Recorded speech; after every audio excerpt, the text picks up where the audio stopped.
Welcome to the latest Hear from the Experts webinar. This series is helping people better understand multiple sclerosis and providing tools to navigate their MS journey with more knowledge and confidence. Our intention is to help you learn more about the disease, research, wellness strategies, and much more. I am Lori Murphy. I am the Education Specialist at the MS Society of Canada, and today I'm your moderator. But before we get started with our presentation, let's briefly go over a few details. Your microphones have been muted and will remain so for the entirety of the presentation.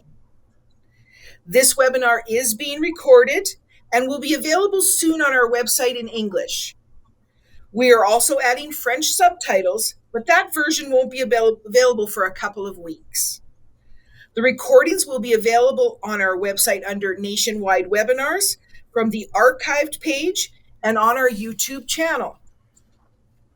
If you have questions for today's presenter, please type it into the chat box on the right of your screen, and we will try to get to as many questions as possible following the formal presentation. But we have received some pre-submitted questions to help get us started.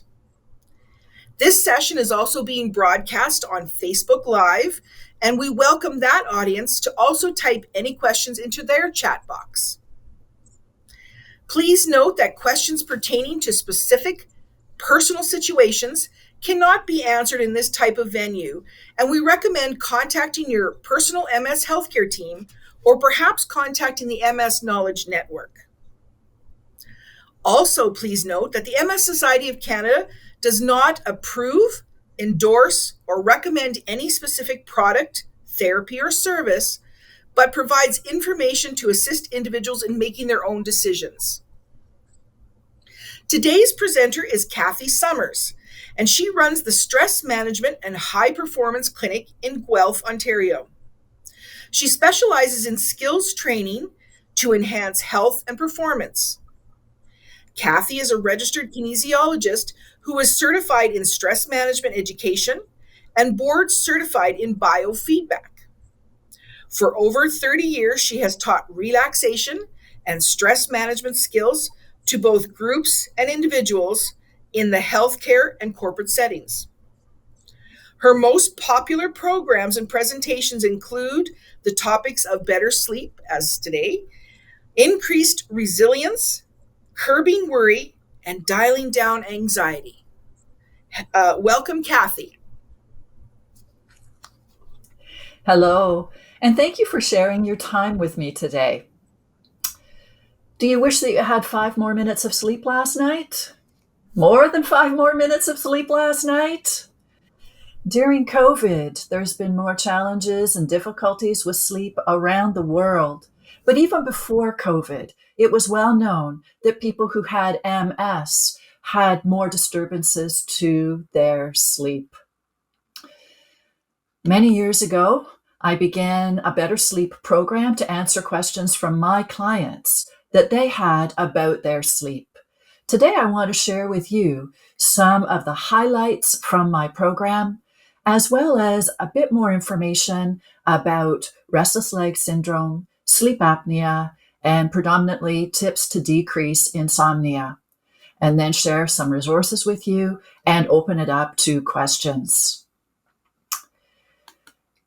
Sleep, funnily enough, is considered a behavior of our brains and our bodies. Explaining why.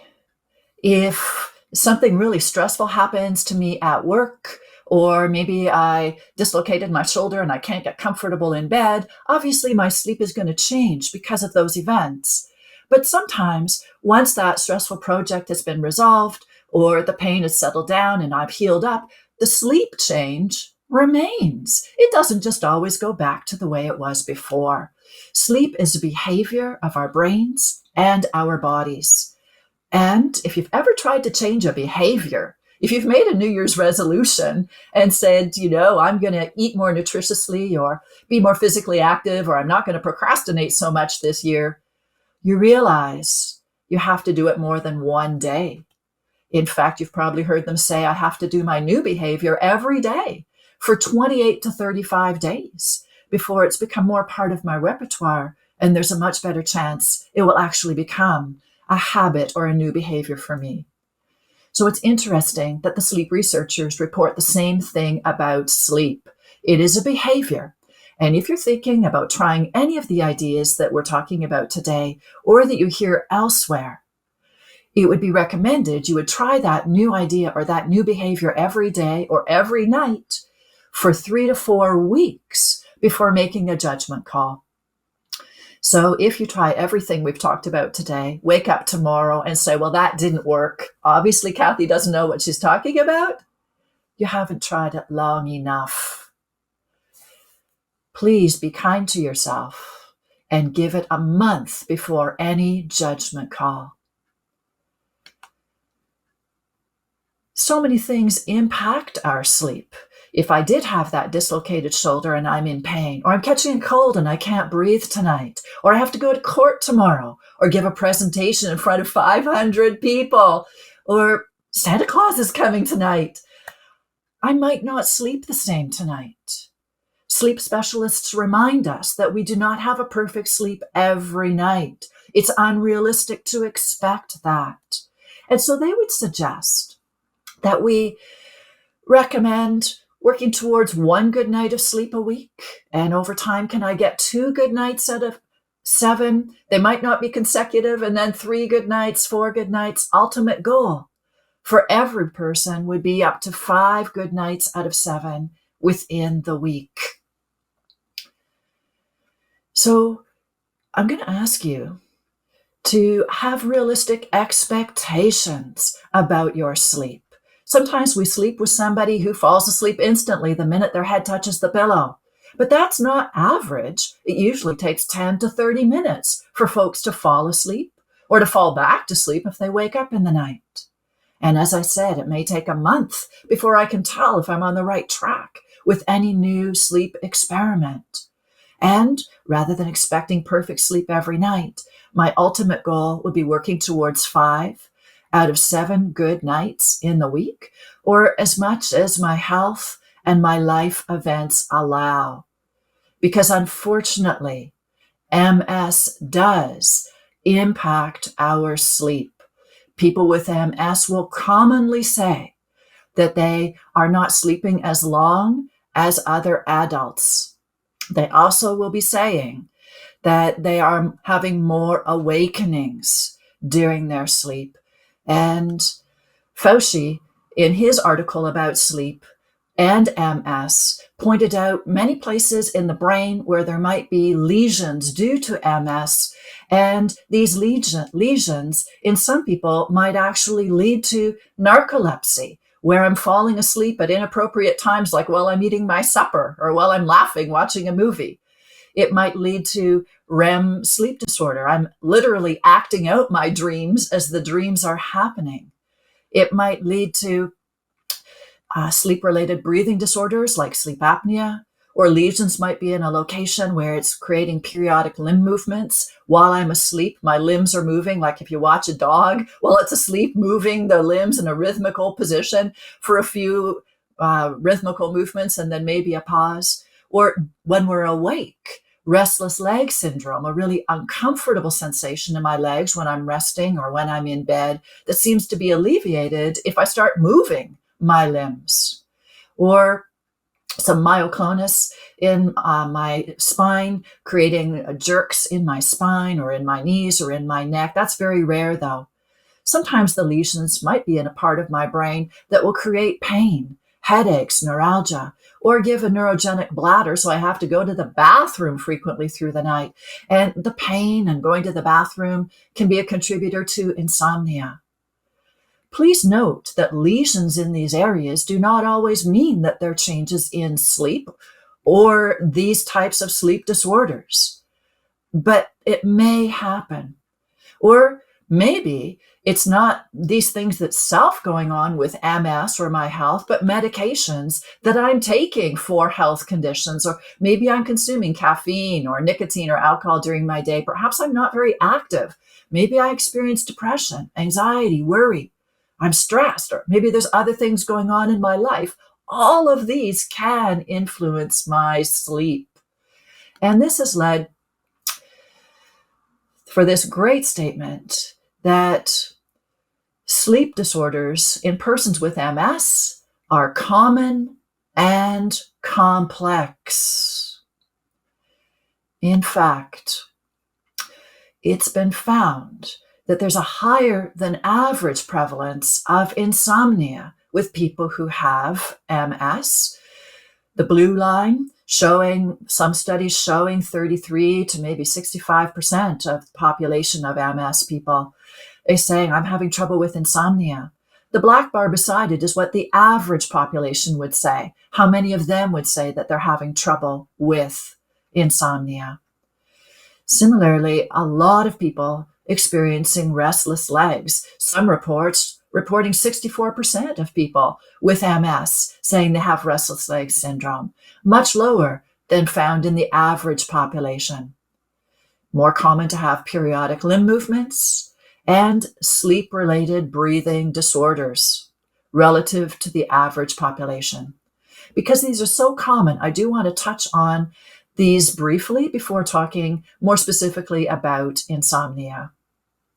When we're talking about sleep-related breathing disorders, most commonly we're talking about sleep apnea, and the most common type predominantly is obstructive sleep apnea, where I'm not breathing for certain periods while I'm asleep. That's sleep apnea. So I don't know I'm doing it because it's happening while I'm asleep. But the common type, obstructive sleep apnea, is because the soft tissues around my neck and in my pharynx, they're sort of collapsing my airway a little bit. And it seems to happen more and more as we age. Sometimes, though, I might have central sleep apnea, which means there's something wrong in my brain, perhaps because of a brain lesion or other health conditions, that my brain sort of is out of kilter and it doesn't really have the right messages about when and how I should be breathing while I'm asleep. Mixed sleep apnea is I have a combination of the obstructive and the central sleep apnea. Snoring is often a question I get asked. Does this mean that I have sleep apnea? No, not necessarily. But sometimes if you are snoring a lot, if it's worsening, if it seems to be harder for the breath to come in, if it's not rhythmic while you're snoring, then perhaps it could create some of the same health-related problems of being more fatigued during the day and therefore at greater risk of falling asleep. And in a session like this, it may not be not a problem to fall asleep, but if you're behind the wheel driving or working with dangerous equipment, it's a huge problem. This is why sleep labs have sprung up across North America to be able to test people to determine if they do have clinical levels of sleep apnea and should we be addressing it. So perhaps if you are concerned about your snoring, you could do a little self-assessment at home. If you have the ability to download the Snore Lab app, it will record what your snoring sounds like overnight and then give you some information about it. So you've got a general idea. But the things we're going to talk about today, the strategies I know, they do not fix or cure snoring or sleep apnea. Please consult your physician, your health team, if you suspect that you have sleep apnea. Restless legs is very predominant in people who have MS, and we know that restless leg syndrome is much worse if you're a person who smokes, if you are obese, if you have high alcohol intake during your day. So to try and decrease that restless leg syndrome, because if it's hard to be comfortable as I'm in bed and I have to keep on moving my limbs all the time to stay comfortable, it will interfere with my sleep. It's harder to sleep. So I would ideally work on addressing those things. My weight, the alcohol, etc. I also would recommend looking at the caffeine and see what you could do with that. People who have low iron levels may be more at risk of restless leg. Perhaps some medications that I'm taking are contributing to the restless leg. So I'd like to review what those medications are with my pharmacist or my physician, my prescribing health team member. It may also help to avoid temperature extremes, especially being too hot, to decrease stress because of the stress chemicals that are released in our body, and to become more physically active. Have you heard that Katie Cederberg's PhD thesis was about MS and restless legs, wondering if we could decrease the restless legs by doing physical activity? And the answer seems to be yes. She found that people who did over 16 weeks increase their physical activity level. They were able to decrease their restless legs by up to 30%, with a 70% increase in the number of steps that they were walking every day. They were using a modified version of the behavioral intervention for increasing physical activity in MS protocol. So on average, these people were relatively inactive, maybe walking only 4,000 steps in a day. And by the end of the 16 weeks, walking on average 7,000 steps a day. So increasing light physical activity, just walking a little bit more, may be very helpful at decreasing restless leg syndrome. Now, insomnia. Insomnia is experiencing a long time to fall asleep, 30 minutes or more to fall asleep when I get into bed. Or if I wake up in the night, it takes more than 30 minutes for me to fall back to sleep. Or if I wake up really early in the morning and I can't get back to sleep, even if there's more time, that I could have more time for sleep. Or I don't feel like I'm getting very much energy from my sleep. If you would indicate yes to any of these items, you would fit into the definition of insomnia. This is very common in people with MS and people without MS. So what could we do? The great news is that if you were to follow the 3 keys to decreasing insomnia, they are more effective than sleeping pills. Wow! More effective than medications? Yes, in the long run, they are more effective. Remember what I said at the outset. It may take 3 to 4 weeks before I can tell if I'm on the right track with these strategies. So I give it that time before making any judgment calls. What are these 3 keys to decrease insomnia so I can fall asleep more easily, fall back to sleep more easily, and get a bit more energy from my sleep? The first key is to relax my body when I'm in bed.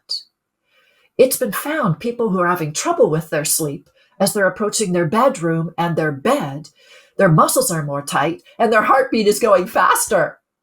Maybe because they're saying to themselves, how long is it going to take to fall asleep tonight? Or how tired am I going to be tomorrow? What if it impacts my ability to think and to work? What if it impacts my mood and my relationships? What if it deteriorates my health? Can you see how thinking stuff like this might get my body tightening up and even my heartbeat going faster? And so ideally, I'd like to relax my body while I'm in bed.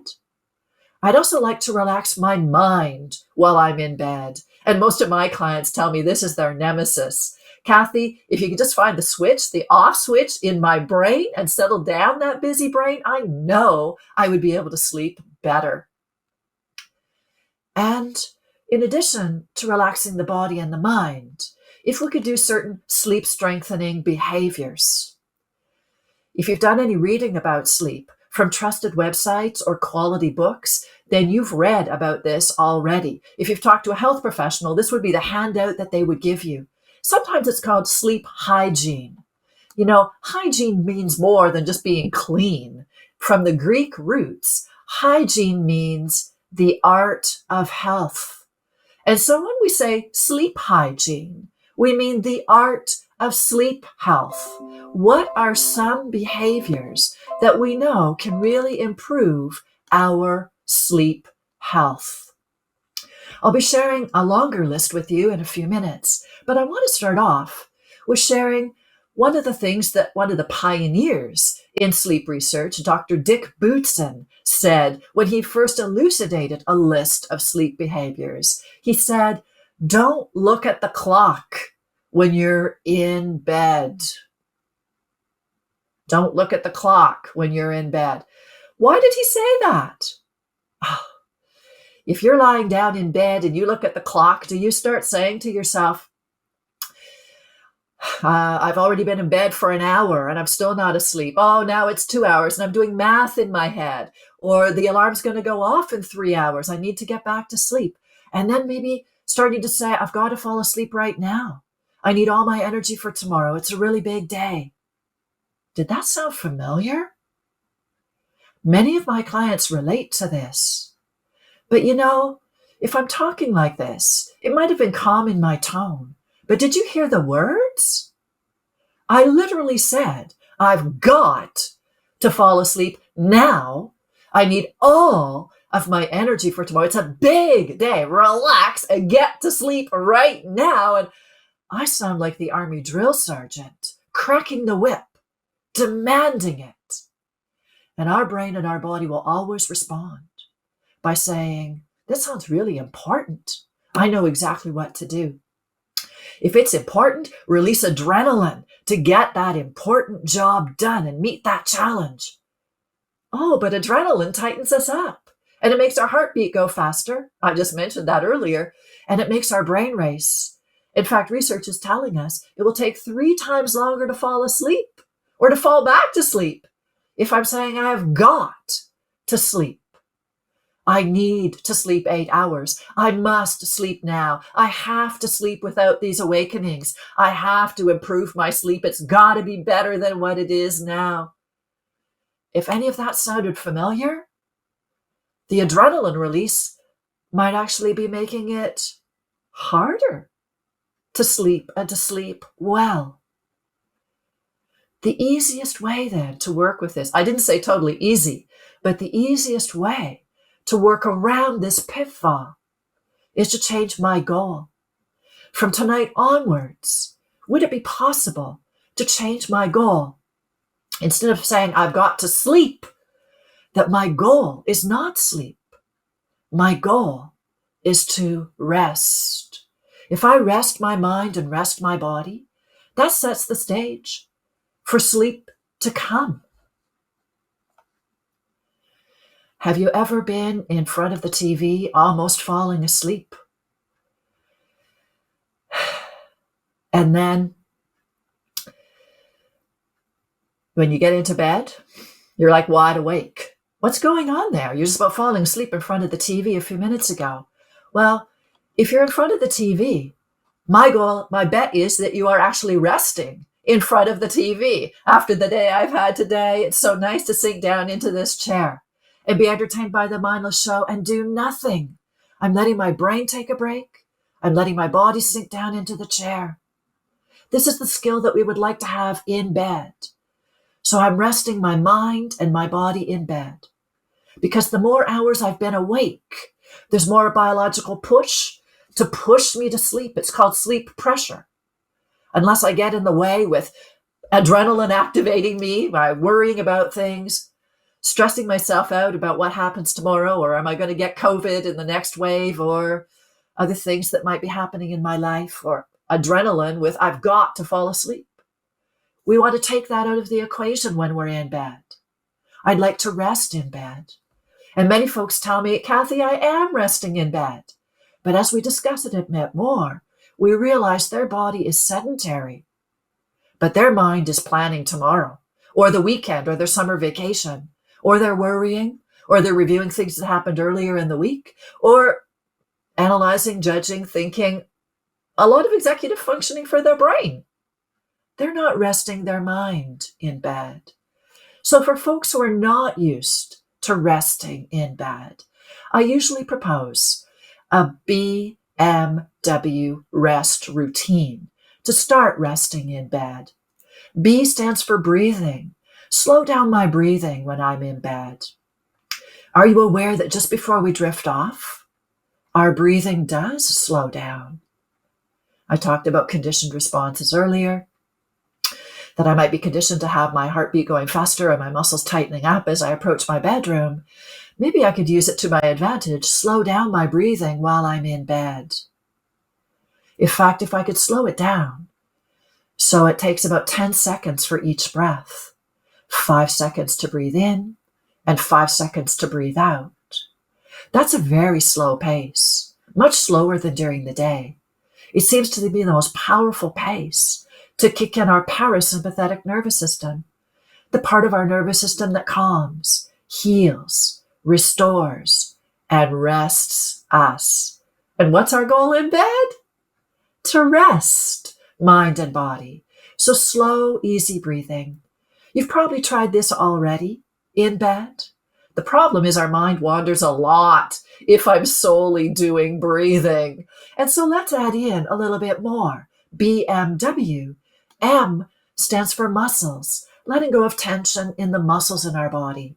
More and more, the sleep specialists are saying, if I'm that person who during the day tends to furrow my brow, squint my eyes, clench my jaw, shoulders up around my ears, hands in fists, it's actually going to be easier for you to fall asleep if I let go of that tension before bed or in bed.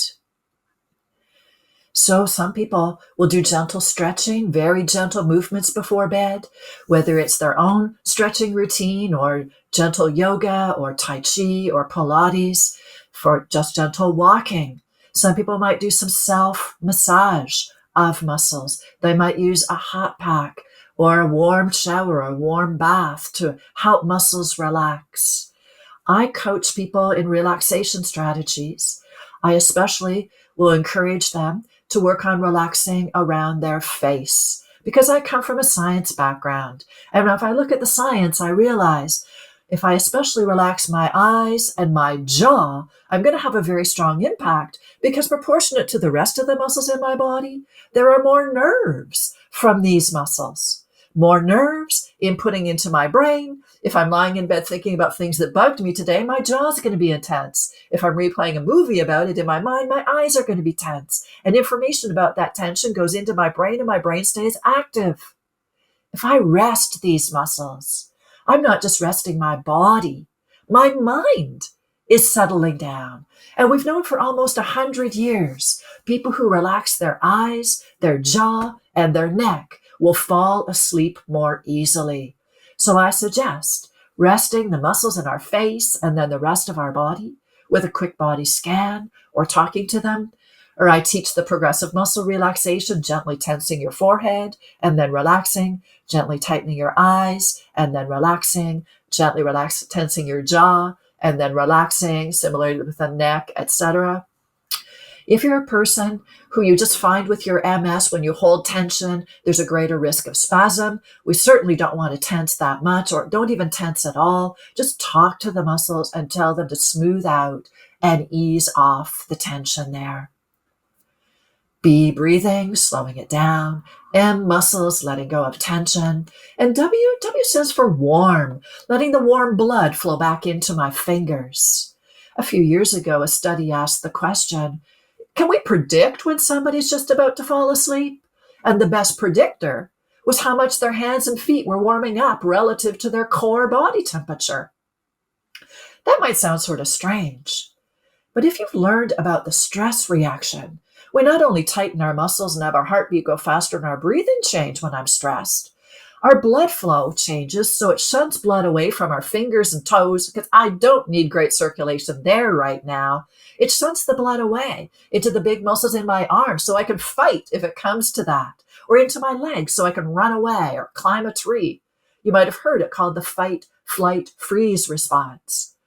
A sign I'm really relaxing or resting is the warm blood goes back to my hands and my feet. I have better circulation there. And if I have a blanket over top of me, then it'll start warming up underneath the covers. You might have heard it said we should be sleeping in a cold room. The research didn't really bear that out as much as what the research really says is we do not sleep well if we're too hot. It doesn't mean it has to be freezing cold in our bedroom. Just make sure that it's not too hot underneath the blankets or with the type of pajamas and bedclothes I have and the thermostat. I'd like it so that I'm not too hot. So I want to be the cozy warm, comfy warm, but not too hot. So people will stick their feet out from underneath the covers, so they're just the right temperature. If you then are a person who wants to decrease the insomnia and make it easier to fall asleep when you're in bed, I would suggest our goal is to rest. When you get under the covers tonight saying, it's so nice to sink down into this mattress. It's so nice to feel the head being supported by the pillow, to be getting warm and cozy underneath the covers, to rest my breathing and slow it down, to rest my muscles and smooth my face, to rest more and more so the warm blood can get back into the extremities. And I could use relaxation techniques or meditation strategies that I know that are along these lines, just resting more and more at ease. And as 3 or 4 weeks or more go by, these skills get better and better and better. Simply resting in bed. Now, we've talked about resting in bed as 2 of the 3 keys to decrease insomnia, but there are those sleep strengthening behaviors. Avoid looking at the clock is one of them. What else with regards to sleep hygiene, and why is sleep hygiene important anyways? Well, a recent study with people with MS found that fatigue was higher in those who used their electronic devices prior to bed and those who had poor sleep hygiene. So if you want to decrease your fatigue, we would like to emphasize these sleep hygiene strategies, and it can also improve other things with regards to your sleep. The ones that are highlighted mostly by sleep specialists who work with persons with MS would be to go to bed and get up about the same time every day. So your circadian rhythm is becoming stronger. And if you're going to have naps, keep them short during the day. The best nap length is either 10 minutes or 20 minutes, it seems from the research. So if I'm asleep for 30 minutes or less, I could have more than one nap during the day. That would be fine. Ideally, it would be in the afternoon, so it's not too close to bedtime. I might need to use a timer or have somebody wake me up so I'm not sleeping too long, because if I sleep more than 30 minutes during the day, I start getting to the slow wave sleep stage, which means that I'm not going to have that stage later on when I'm in bed at night. And that will have a huge impact on how my sleep feels for me. So if I'm going to be a person who takes naps, ideally they would be short naps, unless I work rotating shifts, unless I'm ill or taking certain treatments. There's always exceptions to any of these recommendations. So I'd like to work with what seems to be most effective for me. I'd like to associate my bed with sleep so that I don't get into bed and have my brain say, I'm lying down. It must be time for TV. I'm going to watch the news. It's time to worry, because that's what I usually do when I'm lying in this bed. Dick Bootson said, if you catch yourself worrying in bed, get out of bed and sit in that chair over there or go to another room. So you start associating your bed as a place to rest, a place to sleep, or to have sex, or for when you're sick. And that's it. We've talked about getting regular exercise, but we don't want vigorous exercise to be too close to bedtime, because that's a stimulant and it could heat up our core body temperature. Our core body temperature has a 24-hour rhythm, and the few hours before bed, our core body temperature is actually dropping. It's a body signal that makes it easier for sleep to overtake us. So I want to avoid being too hot or elevated core temperature right at bedtime. That means avoiding vigorous physical activity in the hours right before bed, or too hot of a bath, or in the hot tub. I might need a cool down period afterwards to help make it easier to fall asleep. Stimulants impact our physiology. I don't want to have caffeine or alcohol or nicotine too close to bedtime. We'll talk more about that in a few minutes. I'd like to have a routine that's relaxing and calming as I'm getting into bed to help me wind down. And then even more, like BMW, once I'm in bed, to set the stage for sleep to overtake me because I'm resting more and more.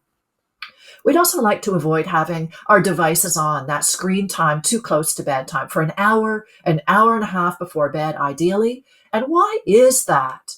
because some people are extremely sensitive to that blue light spectrum that's coming out of these devices. Blue light is known, like all light, to make our brain be more alert, but blue light in particular prevents our body from releasing melatonin, which is our own sleep chemical.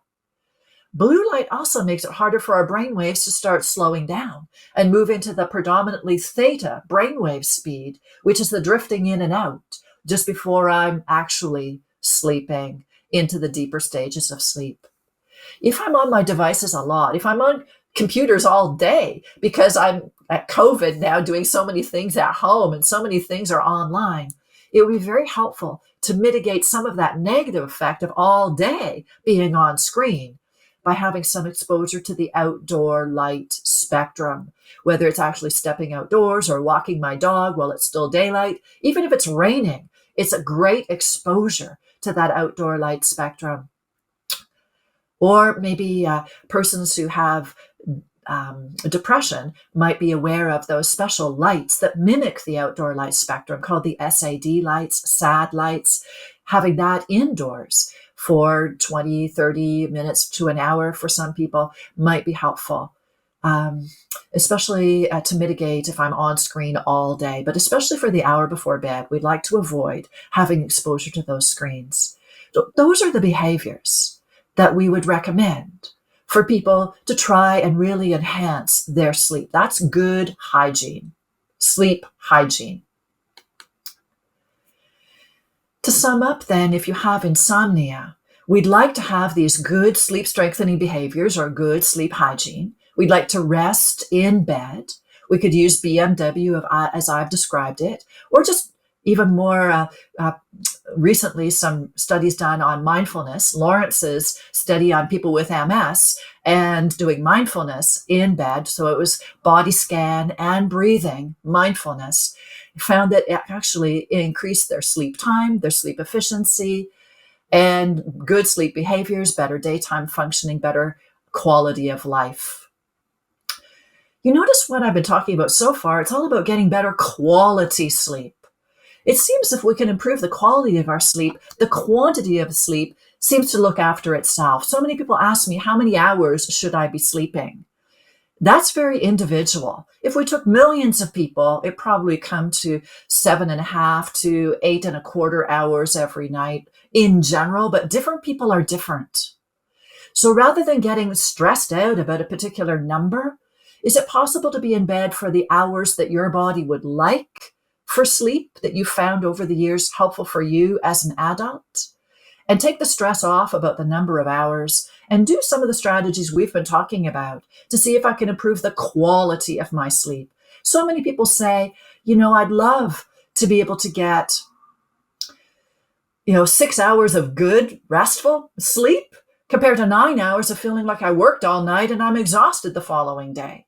If you agree with that, then our emphasis really is quality of sleep. And to talk a little bit more about sleep quality then, I want to share with you these stages that we have, the sleep stages. I start off and I'm awake, and then I go into stage 1 sleep, a very light sleep.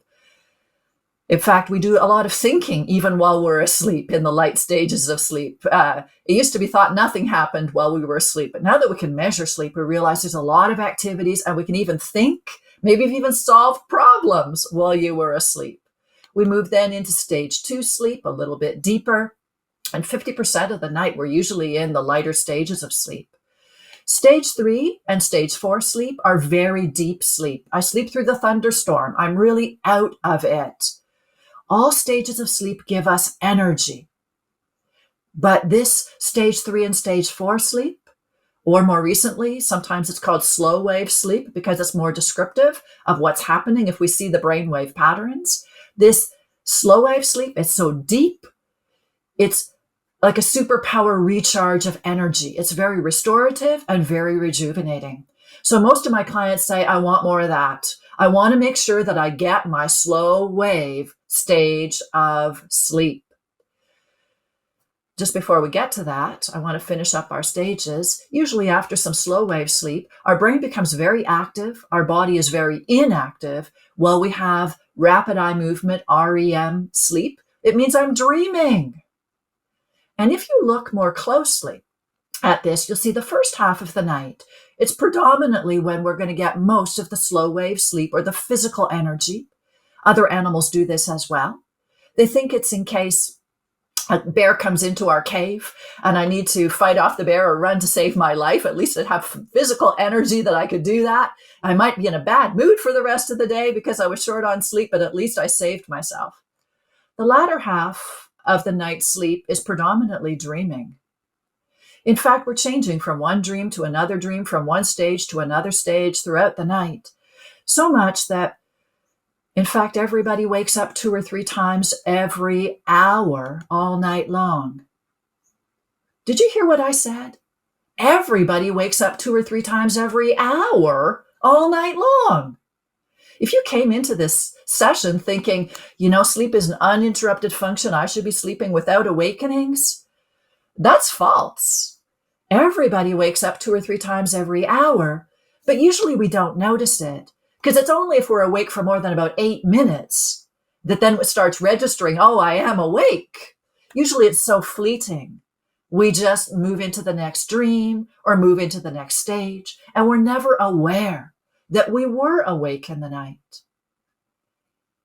But some people will say to me, Kathy, when I was younger, I did not seem to have awakenings through the night, but now I'm older and I notice these awakenings. I'm very aware of them. Are there any factors making me more prone to waking in the night? Factors that I could address so that I don't have so many awakenings? And the answer is yes. And here's the list of the most common things that may be making me more prone to waking up in the night.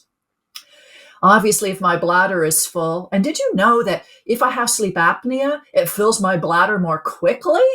Wow. And if I'm in pain, or I'm too hot, or I'm too cold, or there's noise, obviously I might be waking myself up. I'm uncomfortable. Or maybe I'm ill, or I have sleep apnea, and these things are waking me up. We also might be more prone to waking up if my iron levels are low.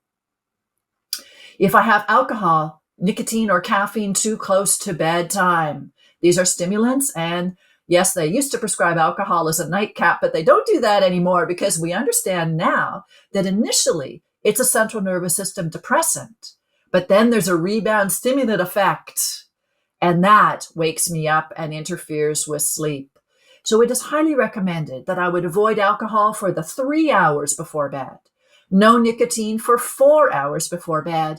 Avoid caffeine for 6 hours or more before bed. Some sleep specialists will say no caffeine after lunch or no caffeine after breakfast.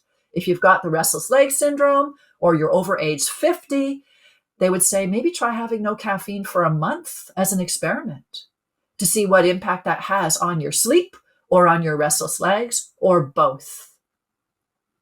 Other factors that might be waking us up are our own stress chemical, cortisol.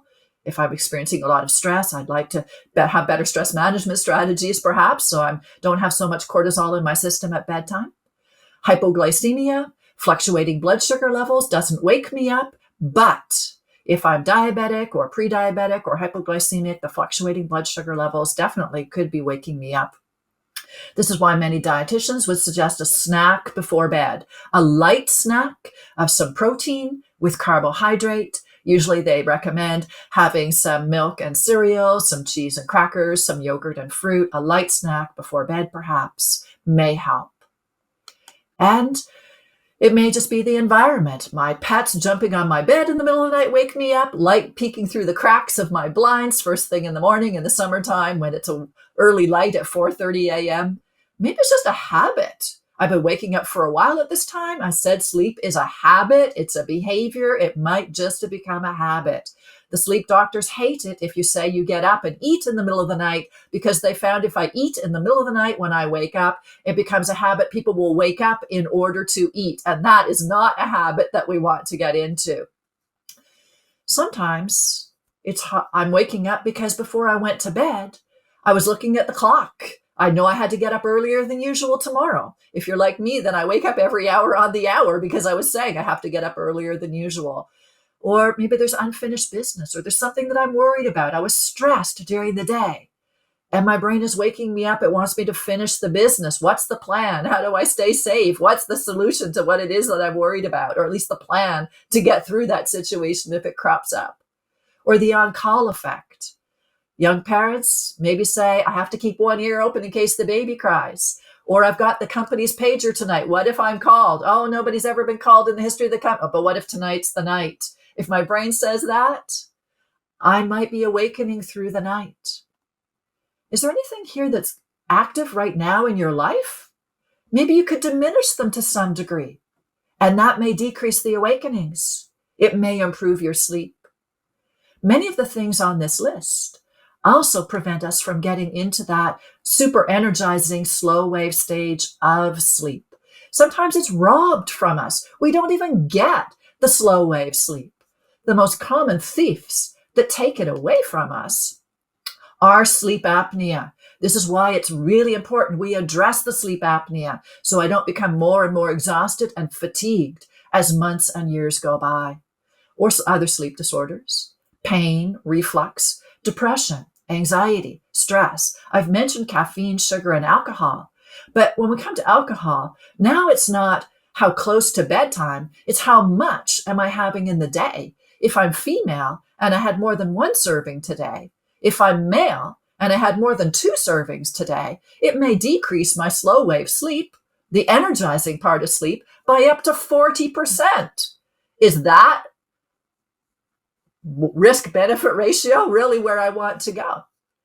Some medications we also know will deteriorate our slow wave sleep. Like commonly, we know some high blood pressure medications will impair our slow wave sleep. And if I don't know if it's slow wave sleep, but I am aware that in some way, some of the MS medications like interferon or corticosteroids do interfere with sleep.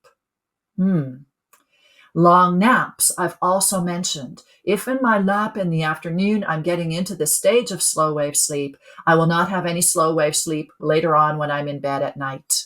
This is why we're suggesting that the naps during the day are short. Are there any things here currently active in your life? Could you diminish them to some degree? Perhaps then sleep would improve. Remember, though, if you're going to make any of these changes, we're trying for a minimum of 1 month before I make a judgment call, not just one day, but for 1 month. And realistically, it may take 10 to 30 minutes to fall asleep or to fall back to sleep, even if I'm using all these strategies. And I'm shooting for more good nights in the week, but it will probably not be 7 out of 7. To sum up then, we've been talking about some general tips to improve sleep. Especially if I have MS, I'd like to decrease any restless legs or sleep apnea if they are present, and I'd like to improve insomnia, which I can do by better resting in bed, by relaxing my body, my mind, and my emotions, and practicing really good sleep hygiene. It's also recommended for people with MS to discuss sleep at every doctor's visit, because more and more research on this topic is showing how common it is and how important sleep may be if I have MS. So we want to put it on the table with every doctor visit. In fact, Rochi's study is suggesting that if I'm going to try a new MS medication, a new MS therapy, then before I start it for 1 week, keep a diary about my sleep. Or if I have a Fitbit or something that will monitor my sleep for 7 days, do that for 7 days, and then start my new treatment to see if it actually has an impact on my sleep. Do it for a month, right? And then you can compare the week before you started the treatment and then the 3rd or 4th week of what it was like with the treatment to see if this is having a deleterious effect on my sleep or a beneficial effect on my sleep. In fact, Kondo, just a few months ago, is saying that we maybe need more in-depth analysis of sleep in people with MS to better identify and treat any sleep complaints, because it might clinically improve not only the sleep, but the way that sleep then relates to pain, fatigue, depression, and other symptoms of MS. And so I have put together a list of some sleep assessments that you might be able to do yourself whether you have sleep apnea or suspect that, restless leg syndrome, or you suspect that, fatigue, or insomnia. There are links here. They are active links. So if after this webinar you get that email, either through the Facebook Live, or you get the email because you registered with the MS Society for this workshop, there's going to be a link to these slides as a download handout so that you could click on any of these that were of interest to you.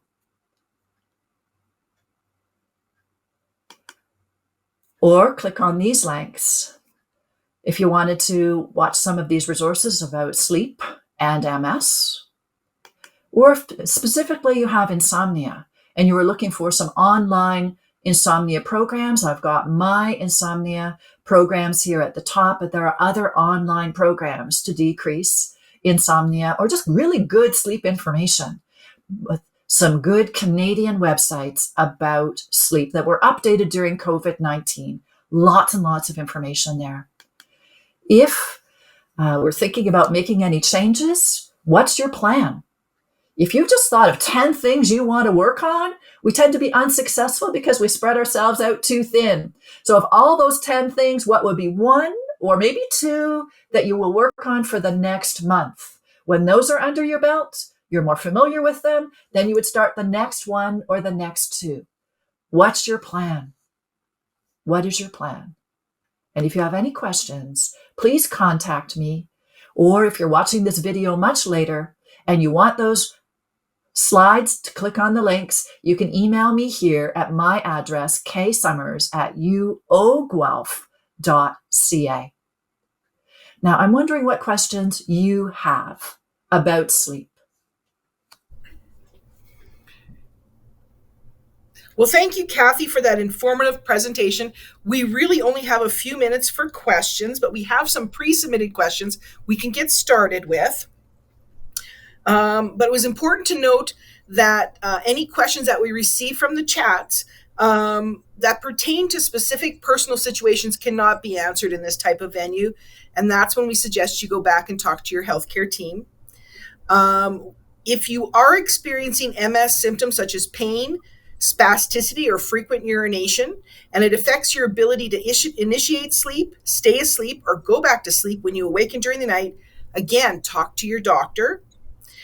Kathy did confirm that depression can also affect your sleep habits and should be addressed with your healthcare team as soon as possible. Now, if Kathy is unable to answer some of today's questions, we again recommend going back to talk to your healthcare team or possibly reaching out to the MS Knowledge Network, to one of our MS navigators. One of our first questions is, could lack of exposure to daylight and or changes in seasons contribute to sleep disturbances? They can have a significant impact in some people. We know that as the daylight gets longer, there's something that then influences when and how much melatonin we release in our body. I mentioned that that's our primary sleep chemical. So there definitely are seasonal changes with sleep.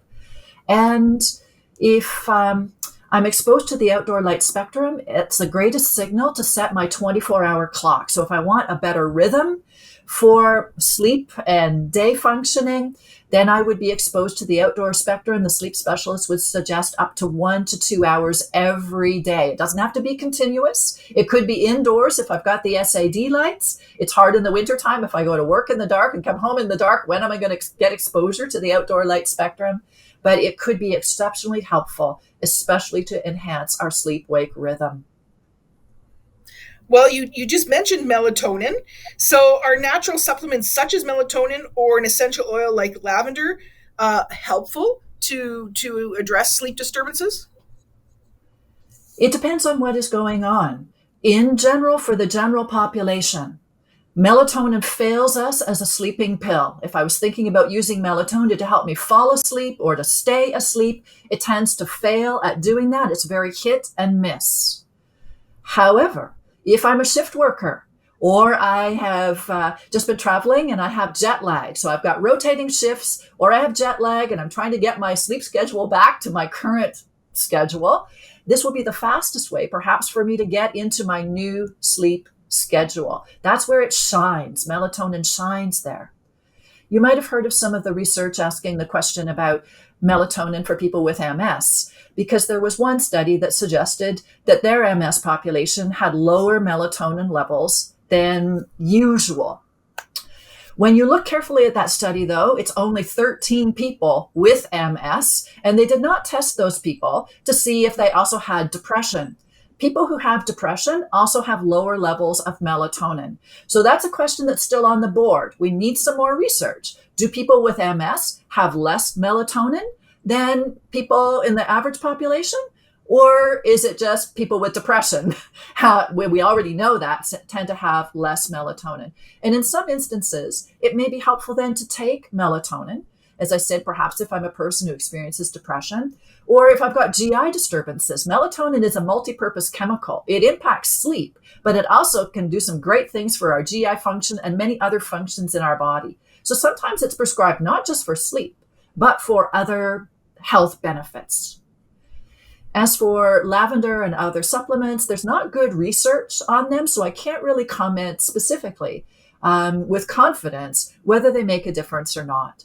But remember, the most important thing is, what can I do to rest in bed? What can help me be more calm, more at ease? If it helps decrease my anxiety, if it helps me feel more comfortable. Sometimes we know smelling comfortable scents like lavender, vetiver, chamomile, which has been suggested for sleep, maybe just help us be more calm, because we do respond unconsciously to scents and odors. Experiment. Thank you. Try for a month and see. Yeah. You mentioned Snore Lab app as something people might try. Although they may not be free, do apps for calming, music or sounds, meditation, and or sleep regulating really work? And if so, do you have any that you might recommend?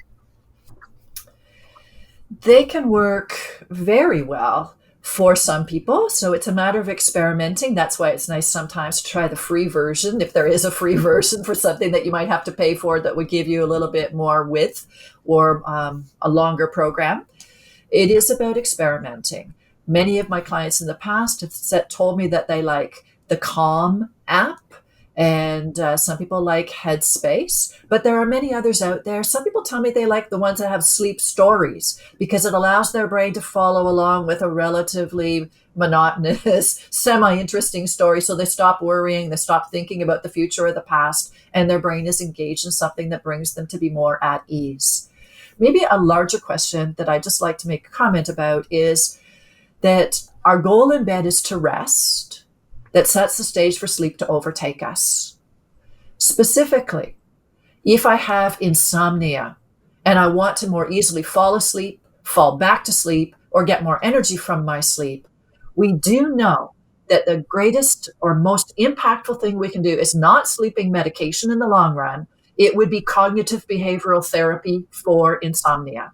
And cognitive behavioral therapy for insomnia is, as it suggests, working with my cognitions and my thoughts and my behaviors, like that list of sleep hygiene behaviors. And it covers 5 different components. And one of the components is about calming and relaxation. So this would be where those apps could be very helpful. What are my thoughts? Do I say I've got to fall asleep right now? It's about association. Do I associate my bed with TV or worrying? It also will be talking about increasing the sleep pressure by restricting the amount of time that I'm spending in bed. I'm not staying in bed all day and all night as well. And I think that there's something else that it covers. Stimulus control,